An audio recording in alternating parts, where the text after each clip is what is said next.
নমস্কার, 24 মেডিকেল চ্যানেলে আপনাদের সবাইকে স্বাগত। আজ আলোচনা করবো এই গ্যাস্ট্রিকার ড্রপ নিয়ে, ঠিক আছে।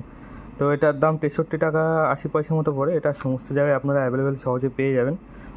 এটা বাচ্চাদের দেওয়া হয়ে থাকে মেনলি যখন ডাক্তারবাবুরা বলেন যে রাত্রে বাচ্চারা খুব কান্নাকাটি করলে তখন এটা খাওয়াতে বলে 0.5 ml করে।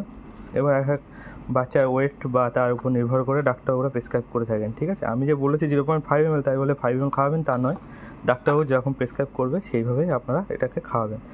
এটা খাওয়ালে বাচ্চাদের যে অনেক সময় বাচ্চাদের পেটে ব্যথা হলে, গ্যাস হলে রাতে অনেক সময় কান্নাকাটি করে, সেই সময় কান্নাকাটি যাতে না করে, বাচ্চা যাতে কষ্ট না পায়, সেই জন্য ডাক্তারবাবু এই গ্যাস্ট্রিকার ড্রপটা প্রেসক্রাইব করে, ঠিক আছে। এটা আপনারা খাওয়াতে পারেন। আর একটা কথা মনে রাখবেন, সেটা হলো এই ড্রপের সিল প্যাকেট যখন খুলবেন, তাহলে ড্রপটা যখন ওপেন করবেন তার 1 মাস ইউজ করে বাকি যতটাই থাকুক সেটা আপনারা ফেলে দেবেন, সেটা ইউজ করবেন না, ঠিক আছে। সেটা শুধু গ্যাস্ট্রিকার ড্রপের ক্ষেত্রে না, সমস্ত ড্রপ যেগুলো আপনারা ইউজ করেন সেই ড্রপগুলো 1 মাসে এটা 1 মাসের বেশি ইউজ করবেন না সিল কেটে, ঠিক আছে। ভালো থাকবেন, দেখা হবে পরবর্তী ভিডিও।